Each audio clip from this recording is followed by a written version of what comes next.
بسم اللہ الحمد للہ والصلاۃ والسلام علی رسول اللہ وعلی آلہ واصحابہ ومن اہتدی بہدیہ اما بعد۔ یہ باب الغصب، غین کی فتح اور صاد کے سکون کے ساتھ غصب کا باب۔ زور زبردستی ناحق کسی کا کوئی سامان لے لینا، کسی کو غصب کہتے نہیں لوگ، غصب کیے ہوا ہے، ہمارا سامان ہمارا مال غصب کیا ہوا، زمین غصب کیے ہوا ہے۔ تو غصب کہتے ہیں کہ طاقت کے زور پر ناحق کسی کا کوئی چیز، ناحق کسی کی کوئی چیز لے لینا، اسلحہ دکھا کر کے نہیں، طاقت کے بلبوتے اسلحہ دکھا کر کے اگر کوئی چیز لے لیا تو اس کو ڈکیتی کہتے ہیں۔ طاقت کے بلبوتے پر اسلحہ کی نوک کے اوپر لوٹ لیتا ہے، اس کو ڈکیتی کہتے ہیں۔ اور کوئی کسی کا مال دوسرے طریقہ سے بھی لیتا ہے، جیسے کہ جا رہے اور جھپٹا مارا اچکا اور جھپٹ کر کے آپ کے سامان پر ہاتھ مارا اور لے کر کے بھاگا، وہ بھاگا اچکا بھاگا، پکڑ لیا گیا تو دھلائی ہوئی، سامان کا سامان ملا، پولیس آ گئی لے گئی۔ ایک اچکا ہوتا ہے جو سامان پر ہاتھ صاف کرتا ہے، ایک چور ہوتا ہے جو چھپ کر کے لوگوں کی نظروں سے بچا کر کے کھڑکی توڑ کر کے، دروازے کا تالا توڑ کر کے، گھر میں سیٹ کاٹ کر کے گھس جاتا ہے اور سامان لے کے چلا جاتا ہے۔ تو کئی شکلیں ہوتی ہیں دوسرے کے مال کو ہڑپنے کی۔ ایک اچکا ہوتا ہے تو اس کی اسلام میں کوئی خاص سزا نہیں ہے سوائے اس کے کہ اگر پکڑا جائے تو دھل دھپڑ دیا جائے، دو چار سکہ مارا جائے، ضرورت سمجھے پولیس والا تو 2 4 دن 10 دن کے لیے اس کو رکھے اور سامان والے کو سامان والے۔ چور اگر پکڑا گیا جو رات میں سیب کاٹتا ہے، رات میں کسی کی دیوار طرف کر کے آنگن میں آیا اور نظر دیکھ بھی رہا ہے کہ کوئی دیکھ تو نہیں رہا ہے اور لے کے بھاگ گیا، اگر وہ پکڑا گیا اور اتنے مالیت کا سامان چوری کیا کہ جو کہتے ہیں کہ صاحب ربع دینار، 1 گرام کا 8واں حصہ، آج کل اگر 60,000 روپیہ ہے تو 6,000، اور 6,000 کو 8 جگہ اگر لگائیے گا تو 750، تو اس کا مطلب یہ ہوا کہ 6,500 کے قریب کا سامان اگر چوری کیا ہے اس نے، تو اسلامی عدالت میں یہ ہوگا کہ اس کا ہاتھ کاٹ دیا جائے، داہنا ہاتھ کاٹ دیا جائے، اور جس کا سامان لیا اس کو سامان واپس کر دیا جائے۔ تو یہ ہوئی چور کی سزا۔ اور ایک ہوتا ہے ڈکیت، تو جو جس نے ڈکیتی کی ہے ہتھیار کے بلبوتے زور پر رات میں آوے یا دن میں آوے، گولہ بارود چھوڑتے ہوئے آیا، بم چھوڑتے ہوئے آیا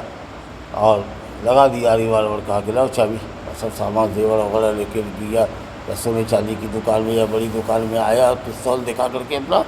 سامان لے کے گیا۔ اگر وہ پکڑا جائے گا تو اس کا ایک داہنا ہاتھ ہے، وہ بایاں پیر کاٹ لے گا، تاکہ زندگی بھر ڈھیکی کتا رہے، ایک ہاتھ سے یا ایک پیر سے۔ اس کی یہی سزا ہے،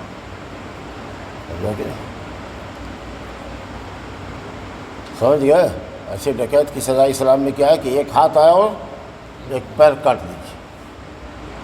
سمجھا کہ ڈکیتی کرتا رہ جائے گا آگے۔ یہ سب اسلام میں سزا ہے سخت۔ چور کا ہاتھ کاٹ دیجیے تاکہ چوری کی عادت چھوٹ جائے۔ اگر 1 2 چور کا ہاتھ کٹ جائے گا تو چوری نہیں ہوگا۔ دیکھیے سعودی عرب میں چوری ہوتی ہے، گھر کا تالا کھول کر کے بھی سوئے گا، آنگن میں تالا نہیں بھی لگاوے گا، گیٹ کھلا بھی رہے گا تو سب سوتا ہے،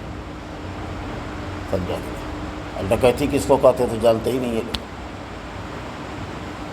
چلتا ہے۔ یہ سب وہاں ہوتا ہے جہاں پولیس کو کچھ رشوت دے دیجیے، وہاں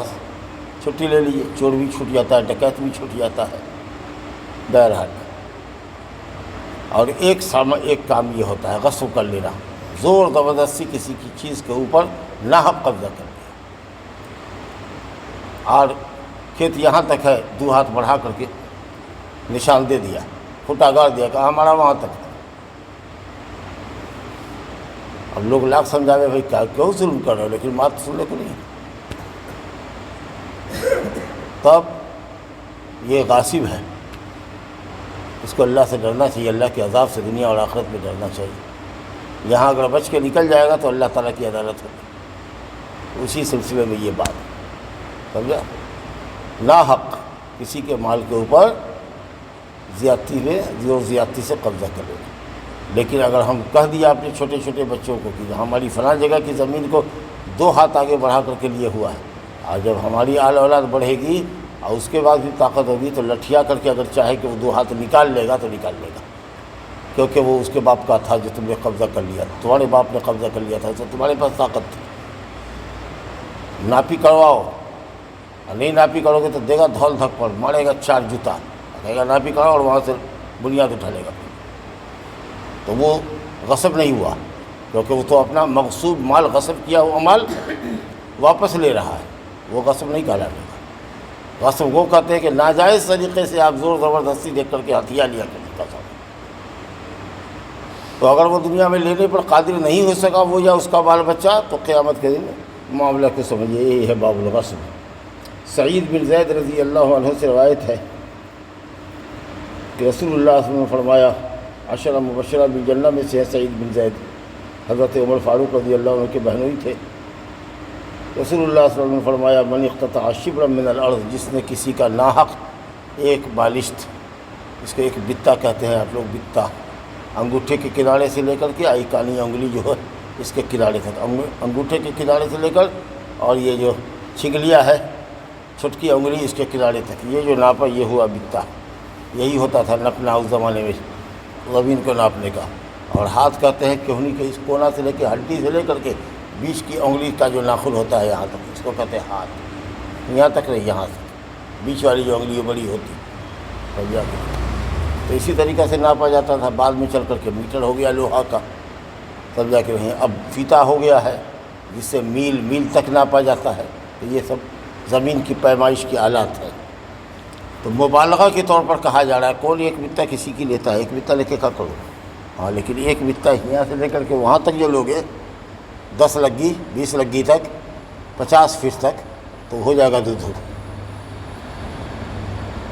تو ایک بالش کا مطلب یہ ہے کہ کم سے کم بھی اگر تم کسی کا قبضہ کر لیتے ہو مبالغہ ہے۔ تو جب اس طرح کا اگر کلام مبالغہ کے طور پر نکالا جائے تو اس کا اعتبار نہیں ہوتا ہے۔ ایک بالش لو کہ اس سے زیادہ لو کہ اس سے کم لو، 4 انگل ہی لو کیوں نہ لے لو، لیکن قیامت کے دن اس کی بھاری قیمت چکانی پڑے گی۔ جو چیز بطور مبالغہ استعمال ہوتی ہے اس کا کوئی مفہوم نہیں ہوتا ہے۔ ایک بالش سے کم، ایک بالش سے زیادہ، سب اس میں داخل ہے۔ فَمَن يَعْمَلْ مِثْقَالَ ذَرَّةٍ خَيْرًا يَرَهُ، ذرہ برابر چوٹی کے اتنا برابر دیکھی بھی کرے گا تو، یعنی چھوٹی سے چھوٹی چیز کیا ہو سکتی ہے؟ ایک کالی چوٹی ہو سکتی ہے، لال والی چوٹی ہوتی ہے جو چینی میں رہتی ہے، تب چھوٹی ہے، تب چھوٹی۔ اتنا بھی عمل کرو گے قیامت کے دن نیکی کا تو دیکھو گے، بدی کا وہ بھی دیکھو گے۔ کون اتنی چھوٹی نیکی بھی ہوتی ہے، چوٹی کے تیوڑی، اور چوٹی کے توڑا بھی گناہ ہوتا ہے مبالغہ کے طور پر۔ اتنا سے اتنا بھی اگر مان لو کہ اتنا چھوٹا بھی عمل ہو سکتا ہے تو اس کو بھی دیکھو گے، اب بڑے سے بڑے عمل کو بھی دیکھو گے۔ تو بہرحال جس نے ایک بالش زمین، جو کہ بہت تھوڑی زمین ہے، اگر کسی کا ناجائز کاٹ کر کے دوسرے کے حصے سے اپنے حصے میں ملا لیا، ناحق ظلمن، ناحق، تو اللہ تعالیٰ قیامت کے دن اس کو 7 طبق زمین، 7 ارضین، 7 زمین ہے، 7 طبق زمین، جیسے آسمان کو اللہ نے 7 آسمان بنایا ہے اسی طریقے سے زمین کو بھی 7 طبق بنایا ہے۔ سب زمین ایک دوسرے سے ملی ہوئی ہے، وہ 7 طبق زمین کو اللہ تعالیٰ اس کے گلے کا طوق بنا دے گا۔ جیسے عورت طوق پہنتی ہے، ہنسلی پہنتی تھی پرانے زمانے میں، طوق پہنتی ہے جو چاروں طرف اس کے رہتا ہے، یہاں گردن سے لے کر کے پورا چاروں طرف گھیرے رہتا ہے، ویسے گلے کے اندر وہ زمین پہنا دی جائے گی۔ اللہ اٹھاؤ، اسی زمین کے لیے دنیا میں بہت مارا ماری کرتے تھے، بے ایمانی کرتے تھے، دوسرے کا ہڑپتے تھے، اٹھاؤ آج اٹھا سکتے ہو تو ظاہر ہے کہ نہیں اٹھا پائے گا۔ آخرت کے معاملے کو دنیا پر قیاس نہیں کر سکتے ہیں۔ 7 طبق زمین کی کھدائی تو ممکن ہی نہیں، 1 طبق تک کھدائی ہی نہیں ہوتی، کہاں تک ہے، کتنا میل تک ہے نیچے زمین تک، دنیا آج تک گئی نہیں 1 طبق، دوسرا طبق کو کون دیکھے؟ ایسی 7 زمین ہے نیچے، اللہ ہو سمجھا کے۔ اب بعض اہل علم نے کہا کہ اس کو دھسا دیا جائے گا 7 طبق زمین کے نیچے، یہ ایک دوسرا معنی ہے، لیکن دھسانا الگ ہے اور گلے میں طوق پہنا دینا الگ ہے۔ تو اٹھا، ظاہر ہے کہ اس کی طاقت نہیں رکھے گا، جائے گا اللہ تعالیٰ کے عذاب سے دوچار ہوگا، نعوذ باللہ۔ اس لیے خبردار، حضرت عائشہ رضی اللہ عنہ اپنے بھائی بھتیجوں کو کہتی تھی کہ دیکھو کبھی بھی کسی سے زمین کے جھنجٹ میں مت پھنسنا، اگر کہیں کہ ہمارے یہاں تک ہے تو کہو گے کہ لے لو، لیکن قیامت کے عذاب کو یاد دلا دو گے کہ ساتوں طبق زمین تمہارے گلے کا طوق بنا دیا جائے گا، یہ سمجھ کر کے اگر تم لینا چاہتے ہو تو لے لو یہاں سے، اور آگے تک ہے، جہاں تک تمہارا من کرے یا دعویٰ کرتا ہے لے لو، مگر یاد رکھو قیامت کے دن تمہارا کیا حشر ہوگا۔ ایک بالشتہ ایک ہاتھ سے کوئی محتاج نہیں ہو جاتا ہے، غریب نہیں ہو جاتا ہے، تم بہت بڑے مالدار نہیں ہوتے، لیکن یہ نفس کی بے ایمانی ہے تمہاری۔ ظالم ایک بالشت کے لیے اپنا ایمان خراب کرتا ہے، سب کے خاص کے آبادی میں دیکھیے گا، چڑوا سب کرے گا کہ رات میں نشان کو اکھاڑ دے گا، ایک ہاتھ آگے بڑھا کر کے رکھ دے گا، مٹی کو پرانا کر دے گا، کھڑ پتار سے اس کو جھانک دے گا، اور اس کے بعد 2 سال 4 سال کے بعد جب گھر مکان بنانے لگے گا تو کہے گا پیمائش تو ہوئی تھی ہمارے آپ کے درمیان، دیکھیے کھودیے زمین، نشان ملے گا آپ کو، اور نشان ایک ہاتھ بڑھا کر کے رکھے ہوا۔ چند روزہ دنیا ہے، کاہے کے لیے اس دنیا کو بنانے کے لیے اس طریقے سے کرنے کے لیے لوگوں کی زمینیں ہڑپتے ہو، بیماری کرتے ہو، کسی کا مال ہڑپ لیا، کسی کی جائیداد ہڑپ لیا، جائیداد غیر منقولہ، اقار کہتے ہیں جائیداد غیر منقولہ کو، زمین، مکان، پیڑ وغیرہ، منقولہ مانے جو ایک جگہ سے دوسری جگہ منتقل ہوتی ہے، روپیہ، پیسہ، کپڑا لتا، موٹر سائیکل، کار، کسی کی غصب کر لیا، زبردستی لے لیا۔ اور سخت وعید ہے جو آپ نے سنا کہ کل قیامت کے دن اللہ تعالیٰ ساتوں طبق زمین اس کے گلے کا طوق بنا دے گا، گویا زمین بھی ساتھ ہے جیسے کہ اللہ نے آسمان کو ساتھ بنایا ہے۔ دوسری حدیث دیکھیے، انس رضی اللہ عنہ سے روایت ہے، ان النبی صلی اللہ علیہ وسلم قال عند بعض نسائه فارسلت احدى امهات المؤمنين مع خادم لها بقصعة فيها طعام فضربت يدها فكسرت القصعة فضمها وجعل فيها الطعام وقال كلوا ودفع القصعة الصحيحة للرسول وحبس المكسورة، رواه البخاري والترمذي، وسمى الضارب عائشة وزاد فقال النبي صلی اللہ علیہ وسلم طعام بطعام وإناء بإناء وسع۔ قصر کے باب یہ حدیث سے بہت زیادہ میل نہیں کھاتی ہے، باب سے مطابقت نہیں ہے اس کی، لیکن ظلم اور اعتداء زیادتی اس کے اندر، اس واقعے کے اندر بھی ہے، اس لیے اس کو لے کر کے آئے ہیں قصر کے اندر۔ قصر کہتے ہیں نا کہ طاقت کے زور پر کسی کی شے کو قبضہ کر لینا، ناحق، وہ تعریف اس کے اوپر صادق نہیں آ رہی ہے، لیکن ہاں زیادتی یہاں ہے، اس لیے شاید لے کر کے اس بار حدیث میں آ گئے۔ عجیب و غریب قصہ ہے، لیکن کیا کیجیے گا۔ انس رضی اللہ عنہ کہتے ہیں کہ نبی صلی اللہ علیہ وسلم اپنی بعض بیویوں کے پاس سے، یعنی کسی بیوی کے پاس سے اس کی باری میں سمجھا، اور بخاری شریف میں لکھا ہے کہ صاحب وہ بیوی جو تھی وہ حضرت عائشہ کے گھر میں تھی، آپ عائشہ رضی اللہ عنہ کی یہاں کی باری تھی۔ رات میں اصل باری مقرر ہوتی ہے، لیکن دن جو ہوتا ہے وہ رات کے تابع ہوتا ہے، جس عورت کو رات دیا ہے اسی کی یہاں دن بھی گزارنا پڑے گا، پھر اگلی رات جو آئے گی وہ دوسری عورت کے پاس ہوگی، یا دن جو اس کا ہوگا وہ بھی اسی کا ہوگا، دن رات کے تابع ہوتا ہے۔ تو نبی صلی اللہ علیہ وسلم کی بہت پیاری اور چہیتی بیوی تھی، اور سب سے کم عمر بھی تھی، اور یہی ایک اکیلی کنواری بیوی آپ نے کیا تھا، اور بڑی عقل مند بھی تھی، ذہین و فطین بھی تھی۔ تو نبی صلی اللہ علیہ وسلم کی سب سے چہیتی، سب سے محبوب، سب سے زیادہ آپ سے محبت کرنے والی، اور عمر میں سب سے چھوٹی کنواری یہی بیوی تھی جو آپ دیکھی تھی، ان کے یہاں تھے۔ اب کسی اور بیوی نے نبی صلی اللہ علیہ وسلم کے یہاں ایک پیالے میں کھانا بھیج دیا۔ اب تو آپ سمجھ سکتے ہیں کہ آدمی بیوی کے یہاں ہو اور سوتن یا سوکن جس کو کہتے ہیں، جان کہ نہیں، سوکن نے بھیجا ہو کھانا، تو سمجھ سکتے ہیں کہ جس عورت کے یہاں باری ہوگی اس سوکن کا کیا حال ہوگا، اس کی غیرت کتنا اس کو غصہ دلائے گا کہ ہے ہمارے یہاں کھانا بھیجا، کیا وہ سمجھتی ہے کہ ہم نہیں کھلا سکتے ہیں، ہمارے پاس نہیں ہے کہ وہ بھیجی، محبت حاصل کرنا چاہتی ہے، ہماری باری میں کیوں بھیجی، اپنی باری میں جاتے تو کھلاتی جتنا کھلانا تھا۔ اب ظاہر ہے کہ یہ تو غیرت کی بات تھی، اور غیرت کے نتیجے میں حضرت عائشہ رضی اللہ عنہا کو ایک بڑا غصہ آیا، اور جو خادم کا لفظ مذکر مؤنث دونوں کے لیے استعمال ہوتا ہے، تو خادم نوکرانی جو لے کے آئی تھی غالباً وہ بھیجنے والی سی زینب بنت جحش، جو نبی صلی اللہ علیہ وسلم کی پھوپھیری بہن تھی جی، اور حضرت عائشہ ہی کی طرح عقل مند بڑی خوبصورت تھی، تو زینب بنت جحش کی طرف۔ بعض روایت میں نسائی میں ہے کہ ام سلمہ رضی اللہ عنہا تھی، ام سلمہ کے ساتھ بھی ایسا ہی واقعہ ہوا ہے عائشہ کے ساتھ، تو بہرحال کوئی بھی ہو، زینب بنت جہش ہو یا ام سلمہ، مارا حضرت عائشہ نے ایک ہاتھ اس لڑکی کے نوکرانی کے ہاتھ کے اوپر، اور نتیجہ یہ ہوا کہ پیالہ نیچے گر گیا۔ اب پیالہ دو ٹکڑے ہو گیا، اور جو کھانا تھا اس میں کا گر گیا۔ اب نبی صلی اللہ علیہ وسلم اٹھے اور کھانے کو سمیٹ رہے، پیالے کو جوڑ رہے ہیں اور کھانا اس میں ڈال رہے ہیں جو آیا تھا۔ اب معلوم نہیں وہ کھانا کیسا تھا، اٹھا رہے ہیں زمین سے، اس کا مطلب ہے کہ یا تو سوکھا کھانا رہا ہوگا، کھجور وغیرہ رہا ہوگا تو اس لیے اٹھایا، یا معلوم نہیں کہ گیلا کھانا رہا ہوگا، کچھ اور رہا ہوگا۔ تو بہرحال آپ نے اس میں کھانا رکھا اور گھر والوں سے کہا کلو، یہ تم لوگ اب کھاؤ، اور جو کھانا تم نے ہمارے لیے بنایا ہے وہ یہی پیالہ گھر میں ہے۔ نبی صلی اللہ علیہ وسلم اپنی بیویوں کو ایک طرح کا پیالہ برتن دیتے تھے کہ جو کھانا آج تم نے بنایا وہ کھانا اس پیالے میں بھر کر کے اس نوکرانی کو دو، اور لے کر کے یہ جائے گی، کیونکہ تم نے کھانا ضائع کر دیا، کسی کا پلیٹ توڑ دیا، کسی کا پیالہ توڑ دیا، نہیں لینا تھا تو واپس کر دیتی، لے کے جاؤ، لیکن کھانے کے بدلے میں کھانا دینا ہوگا، اب پیالے کے بدلے میں پیالہ دینا ہوگا۔ یہ ہوا تاوان۔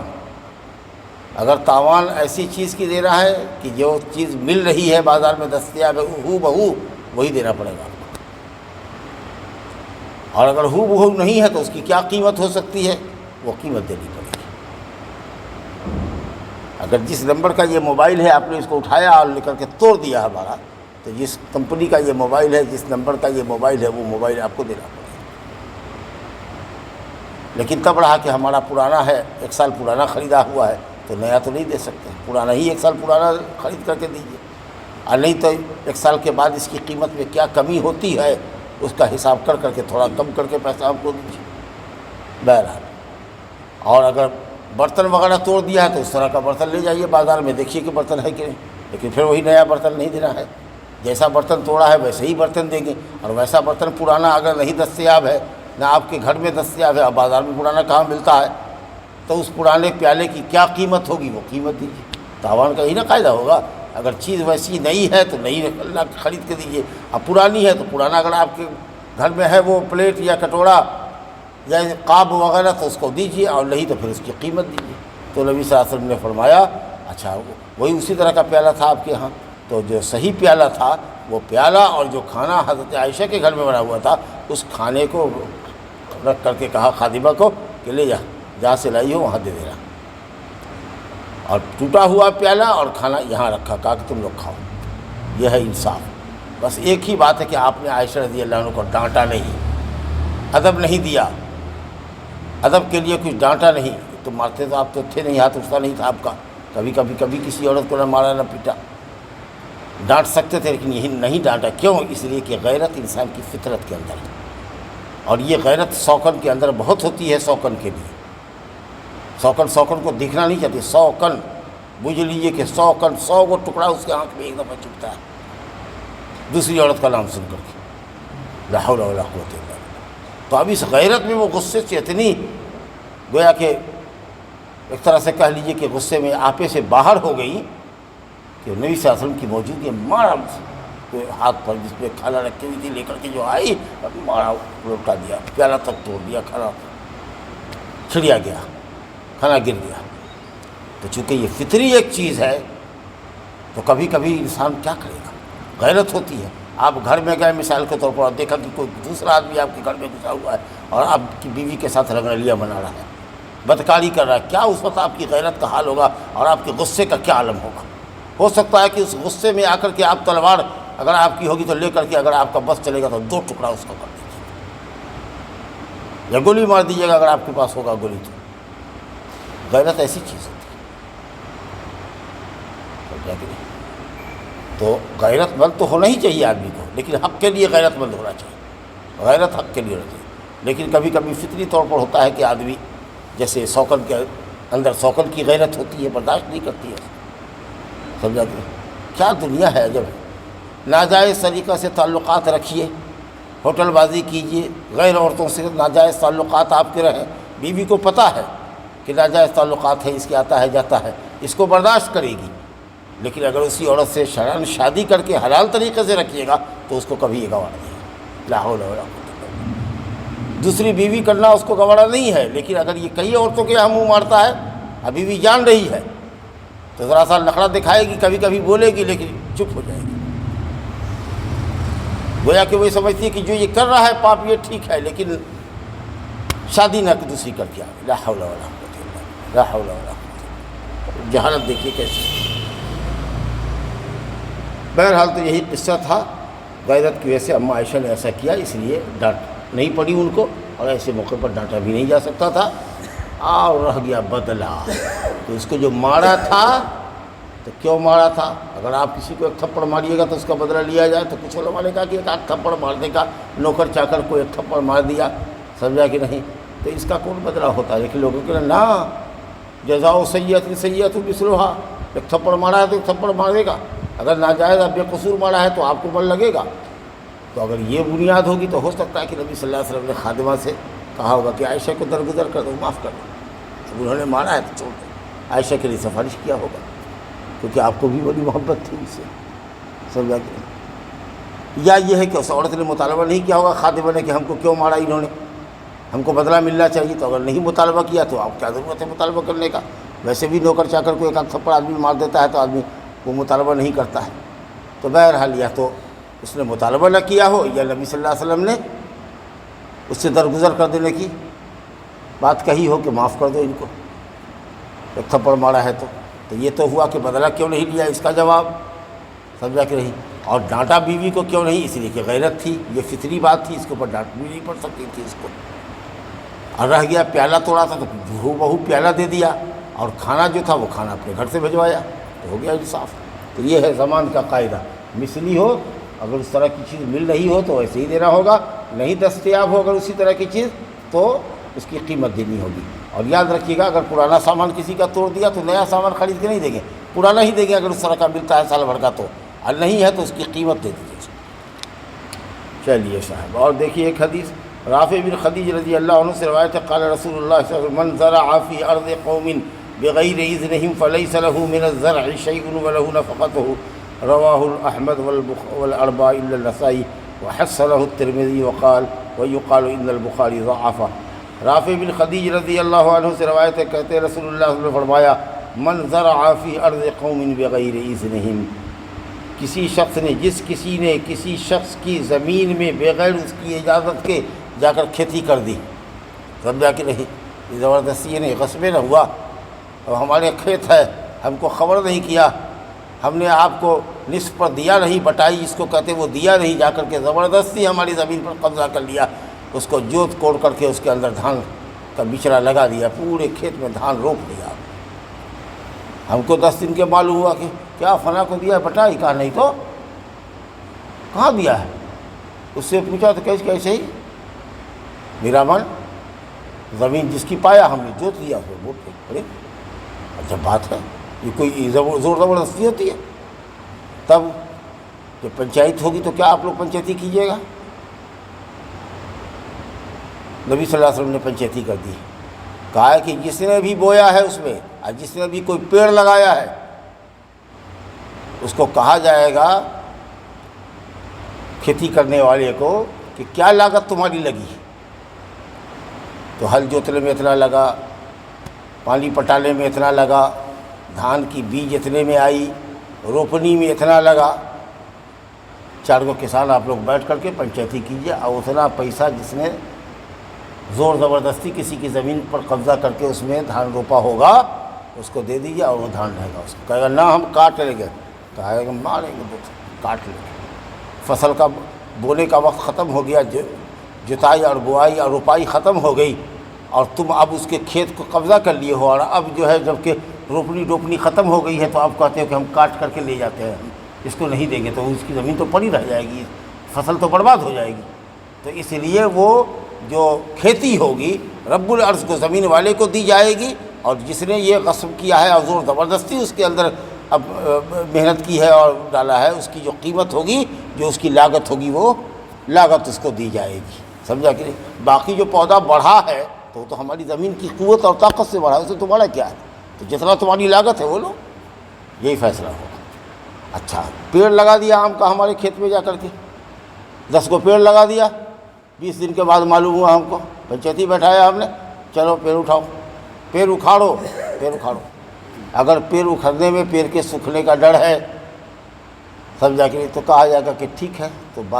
کھیت والا اگر راضی ہے تو تمہارے پیر کی قیمت کیا ہے وہ دے دیتا ہے، سمجھا کہ نہیں، اور نہیں کہے گا نہ ہم کو پیڑ ہی اکھاڑنا ہے، لے جاؤ لے جاؤ اکھاڑ کے، اور جو گڑھا ہوا ہے ہمارا وہ گڑھا بھر دینا ہوگا، تاوان میں تم کو گڑھا ہمارا بھرنا پڑے گا۔ لیکن اب یہ ہے کہ صاحب پیر مضبوط ہو گیا ہے، لگ گیا ہے، کئی مہینے کے بعد مالک کو معلوم ہوا کہ کسی نے ہماری زمین میں پیر رکھ دیا ہے، تو چلیے بھائی پیڑ کی قیمت دے دی جائے گی اور اس کے بعد پیر وہاں رہ جائے گا، اور نہیں اگر اکھاڑ کے لے جانا چاہتا ہے تو لے جائے، لیکن اگر زمین کو نقصان پہنچا ہے تو اس کا تاوان اس کو دینا ہوگا، اس زمین کو بھر دینا ہوگا اس کا۔ تو یہ ہے فیصلہ۔ ایسا تو کوئی کرتا نہیں ہے، لیکن ہو سکتا ہے کہ کوئی کہیں کا دبنگ آدمی ہو جا کر کے کسی کی زمین کو قبضہ کر کے اور اس میں روپے ہوا ہے۔ خاص کے گزرا ہے کہ جب یہ آدمی باہر رہتا ہے اور آتا ہے 5 سال میں یا 4 سال میں تو یہاں زبردستی کرتا ہے لوگ۔ بہرحال اس حدیث کو کہا گیا کہ امام بخاری نے اس کو ضعیف کہا، یہ صحیح نہیں ہے، یہ علامہ خطابی نے کہا کہ امام بخاری نے ضعیف کہا، جبکہ ترمذی میں لکھا ہے امام ترمذی کے کہ میں نے محمد بن اسماعیل بخاری سے اس حدیث کے متعلق پوچھا تو انہوں نے کہا کہ حدیث حسن لگتی ہے۔ چلیے ایک اور حدیث دیکھیے تو عروہ بن زبیر رضی اللہ عنہ فرماتے ہیں کہ قال رجل من اصحاب رسول اللہ صلی اللہ علیہ وسلم، ایک صحابی نے، رسول اللہ کے صحابہ میں سے کسی ایک صحابی نے، نام نہ بھی ہو تو چلے گا، صحابی کی جہالت قابل اعتراض نہیں ہوتی ہے، وہ کہتے ہیں کہ 2 آدمی جھگڑ کر کے آئے نبی صلی اللہ علیہ وسلم کے پاس، کیا تھا معاملہ کہ اس نے ہماری زمین کے اندر کھجور کا پیڑ لگا دیا، ہماری زمین میں اس نے کھجور کا پیڑ لگا دیا۔ تو رسول اللہ صلی اللہ علیہ وسلم نے فیصلہ فرمایا بالارض لصاحبہا کہ زمین تو زمین والے کو ملے گی، اور کھجور کا پیڑ جس نے لگایا تھا اس کو کہا کہ اکھاڑو اپنا پیڑ، تو اکھاڑو، سمجھا کہ، اور اس وقت آپ نے ایک رول دیا، کہا لیس لعرق ظالم حق، عرق کہتے ہیں رگ کو، درخت کے اندر جو رگ ہوتی ہے جس کو ہم لوگ سونڑ کہتے ہیں، کہا کہ یہ جو پیڑ لگائے ہو اور پیڑ لگ بھی گیا ہے یہ ظالم جڑ، اور حالانکہ پیڑ کی جڑ کیا ظالم ہوگی، لعرق ذی ظلم، ظلم کرنے والے کی طرف سے ناحق لگایا ہوا پیڑ جس کی جڑیں، جس کی رگیں زمین میں پختہ ہو گئی ہے اور زمین میں وہ پیڑ لگ چکا ہے، اس کو مجازاً ظلم کہا گیا، لعرق ظالم نہیں، لعرق ظالم صفت ہے، مجازاً کہا جا رہا ہے کہ یہ ظالمانہ پیڑ اور اس کی یہ جو جڑ تمہارے زمین کے اندر ہے اس کا کوئی حق نہیں ہے، نہ حق ہے، ظلم تم نے لگایا، اکھاڑو پیڑ کو لے جاؤ، ہمارے یہاں نہیں رکھنے دیں گے۔ لیکن اگر پیڑ کو نقصان پہنچتا ہے اور زمین کو بھی نقصان پہنچتا ہے تو فیصلہ کر دیجیے کہ پیڑ کی کیا قیمت ہوگی اور کیا اس نے لگایا ہے، جو پیڑ کی قیمت ہے وہ دے دیجیے اس کو، اس وقت کی نہیں جو جس میں تم نے خریدا تھا، باقی پیڑ تو بڑھا ہے اس کی زمین کی قوت کی وجہ سے، تو اگر چھوڑتا ہے تو چھوڑے، اور نہیں اگر چھوڑتا ہے تو کاٹو، اپنا پیڑ کاٹ کے لے جاؤ، تمہاری اس زمین کی اس پیڑ کی کوئی قیمت نہیں ہے، یہ ظالمانہ رویہ ہے تمہارا، اس لیے اس کا کوئی تاوان کھیت والا نہیں دے گا، بلکہ الٹے تم کو تاوان دینا ہوگا کہ اس کی کھیت میں جو گڑھا ہوگا اس کو بھر کر کے پلین کر کے پوری زمین کو برابر کرنا پڑے گا۔ چلیے اور آخری ایک حدیث دیکھیے، مسلمانوں کا ایک دوسرے پر احترام اور ایک حق ہے، جان کی حفاظت، مال کی حفاظت، عزت و آبرو کی حفاظت، ایک مسلمان دوسرے مسلمان کی کرے، حرام ہے کہ کسی کا خون بہاؤ، کسی کا مال لو، چاہے جس شکل میں بھی مال لیا، چوری کر کے ہوا کہ غصب کر کے ہوا کہ اچکا پنی کر کے ہوا کہ ڈکیتی کر کے ہوا، جھگڑے میں باتوں میں ہی تم تڑاک ہوا، اس کے بعد جو ہے سو ہاتھا پائی ہوئی اور اس کے بعد فوراً دوڑ کر کے گھر میں گئے اور لے آئے گنڈاسا اور لے آئے تلوار، اور اس کے بعد سامنے والے سے بس مار ڈالا، کاٹ ڈالا، تو یہ ہوا جھگڑا، تو آپس کی جنگ اور جھگڑے کی وجہ سے آدمی مارا گیا۔ تو اب یا تو وہ جس کو مار دیا ہے آپ نے، اگر مقتول کے وارثان معاف کر دینا چاہیں آپ کو تو معاف کر دیں، چاہے تو خون کی قیمت لے کے معاف کر دیں، سمجھا کہ نہیں، کہ صاحب چلو 100 اونٹ کی قیمت جو بنتی ہے لاؤ 10 لاکھ روپیہ دو، تو معاف کریں گے، اور نہیں تو اسلامی عدالت میں جائیں گے، اور اسلامی عدالت نہیں تو کورٹ میں جائیں گے کہ ہمارے آدمی کو سے ناحق جھگڑے میں مار دیا، کیس چلے گا، عمر قید ہوگی یا تم کو بھی سولی پہ لٹکوا دیں گے، جو شکل بھی ہوگی وہ ہوگی، سمجھا کہ نہیں۔ لیکن ایک ایسا آدمی ہے جو چھپا ہوا ہے، دشمن ہمارا، ہم تو پتہ نہیں کہ کون ہے ہمارا، ہم بازار میں جا رہے تھے اب پیچھے سے گولی ٹھائی سے مار دیا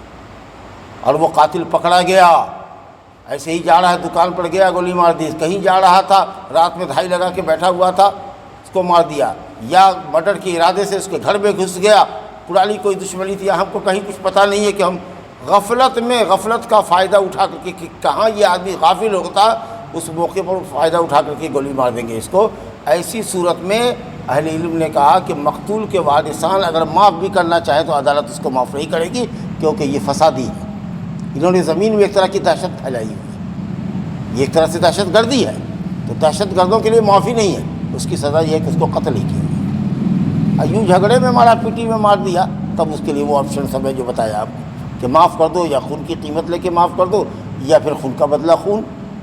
لیکن اگر اس طریقے سے دہشت گردی کرتا ہے اور موقع کا فائدہ اٹھاتا ہے اور دھوکے کے وقت کا انتظار کرتا ہے کہ کب اس کو دھوکے میں پائیں اور اس کو مار ڈالیں، تو ایسے آدمی کی سزا یہ ہے کہ اس کو قتل ہی کیا جائے۔ تو بہرحال تو آدمی کو چاہیے کہ ایک دوسرے کی جان، مسلمانوں کی مال اور اس کی عزت و آبرو کی حفاظت کرے، اپنی عزت جیسی سمجھو، اپنے خون جیسا خون دوسرے کا سمجھو، اپنے مال جیسا دوسرے کا مال سمجھو۔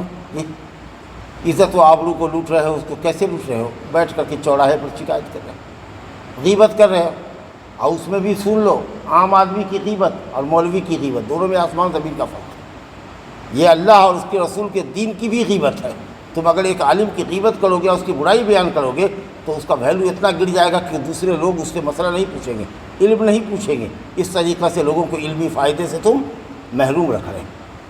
اس کا وزن، اس کی ذات پر تو تم نے ظلم کیا ہی، اسلام پر بھی ظلم کیا کہ جو دوسرے لوگ آ رہے تھے تمہاری شکوہ شکایت کو سن کر کے اس کو اگنور کریں گے کہ نہیں ایسے عالم کے پاس نہیں جانا ہے جس کے متعلق فلانواں تو ایسے سے کہہ رہا تھا چوک چوراہے پر۔ حکمراں ہیں چوک چوراہے پر بیٹھ کر کے اپنے حاکموں کی شکایت کر رہے ہیں، ملک سلمان کی بیٹھ کر کے شکایت کر رہے ہیں، ہمارا بادشاہ ایسا ہے، ہمارا بادشاہ ایسا ہے۔ کیا ہوگا اس سے؟ عام عوام کے دلوں میں بادشاہ کی ہیبت ختم ہو جائے گی، جس اوبے کرے گا، فرما برداری نہیں کرے گا، جس حکمراں کی اطاعت ہم پر فرض کی گئی ہے بشرطے کہ وہ اللہ رسول کی مخالفت کا حکم نہ دے،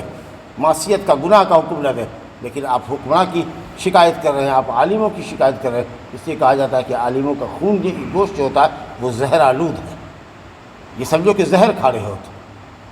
بہت خراب ہے۔ تو عام آدمی ایک سڑک چھاپ ہے، چلتا پھرتا ہے، اس کی بیٹھ کے شکایت کرنا وہ بھی غیبت ہے، گناہ کبیرہ ہے۔ چہ جائے کہ تم عالم کی اور بڑے عالم کی شکایت کر رہے ہو، حاکم وقت کی شکایت کر رہے ہو، کسی طرح بھی جائے گی۔ اگر ہے تم مخلص ہو تو جا کے اس سے ملو تنہائی میں، کہو کہ آپ کے اندر یہ عیب ہے، یہ خرابی ہے، آپ اس کو کیوں نہیں دور کر سکتے؟ دور کرتے کہتے ہیں عالم ہے اور ایسا ایسا کرتے ہیں آپ، یہ آپ کو زیب دیتا ہے، جا کر کے کبھی ملیے، اس کو کہیے، دیکھیے کیا کہتا ہے۔ لیکن بیٹھ کر کے گز بھر کی زبان نکالے ہوئے بول رہے ہیں، جو جی میں آ رہا ہے بول رہے ہیں۔ تو ابو بکر رضی اللہ عنہ کہتے ہیں کہ نبی صلی اللہ علیہ وسلم نے یوم النحر کو، حجۃ الوداع میں قربانی کے دن میں 10 تاریخ کو جو سال کا سب سے افضل دن ہے، اور حضرت جابر کہتے ہیں کہ سن 9 ہجری کو جب 9 تاریخ کو جب حج کیا تھا حجۃ الوداع، عرفات کے میدان میں تھے، دونوں افضل ترین دن ہیں۔ اور اس میں جو آپ نے خطبہ دیا ہے صحابہ کرام کو، جو بہت بڑا مجمع تھا، لاکھ سے زیادہ لوگ تھے، وہاں آپ نے فرمایا تھا کہ لوگو ان دماءکم و اموالکم و اعراضکم علیکم حرام، لوگو سنو، تمہارے خون، تمہارے مال اور تمہاری عزت، تم لوگوں پر ایک دوسرے کی عزت، ایک دوسرے کا مال، ایک دوسرے کا خون حرام ہے، ایسے ہی جیسے آج کا یہ دن حرمت والا ہے۔ یہ عرفہ کا دن 9ویں ذی الحجہ، یہ یوم النحر قربانی کا 10ویں ذی الحجہ، یہ بہت محترم دن ہے۔ اور کون مہینہ ہے؟ ذی الحجہ کا مہینہ ہے۔ ذی قعدہ، ذی الحجہ، محرم، 3 مہینے لگاتار حرمت والے ہیں، اور ان تینوں مہینے کے اندر سب سے افضل مہینہ کون ہے؟ ذی الحجہ، کیونکہ 2 حرمت والے مہینے نے اس کو گھیر رکھا ہے۔ اگلا مہینہ ذی قعدہ بھی حرمت والا، اس کے بعد محرم والا بھی حرمت والا، بیچ کا جو ہوتا ہے وہ افضل ہوتا ہے۔ تو اس لیے سب سے افضل ذی الحجہ، کیونکہ حج کے ایام بھی اسی میں ادا ہوتے ہیں، تو حرمت والے 3 مہینوں میں افضل مہینہ یہ لگاتار ہیں 3 مہینے، 1 مہینہ رجب ہے، تو اس 3 مہینوں میں ذی الحجہ سب سے افضل ہے۔ تو کہا کہ کون مہینہ ہے؟ کہا ذی الحجہ، دیکھو کیسی حرمت ہے، یہ مہینہ بھی حرمت والا، یہ دن بھی حرمت والا۔ اور کون شہر ہے جہاں ہم تم سے بات کر رہے ہیں؟ کہا مکہ، یہ بھی اتنا حرمت والا شہر ہے کہ یہاں باپ کے قاتل کو بھی کوئی پکڑتا ہے تو اس کو چھیڑ چھاڑ نہیں کرتا، مکہ سے نکلنے کا انتظار کرتا ہے کہ کہیں باہر پاویں گے تب بدلہ لیں گے، مکے میں نہیں۔ تو 3 حرمتیں جمع ہے، دن کی حرمت، مہینے کی حرمت، شہر کی حرمت، اور تم لوگ اس حرمت کا خیال کرتے ہو، حالانکہ اس سے زیادہ اہمیت ہے مسلمان کے خون کی، مال کی، عزت و آبرو کی جس کی تم دھگیاں اڑاتے، بات بات پر قتل کرتے، تو یہ کیا ہے؟ یہ ظلم ہے، یہ ظلم اور ظالمانہ رویہ ہے، اس سے بچنا چاہیے اور مسلمانوں کو دوسرے مسلمان کی جان کا، مال کا، عزت کا خیال رکھنا چاہیے۔ ہذا وباللہ التوفیق، متفق علیہ، بخاری مسلم کے حدیث سے۔ چلیے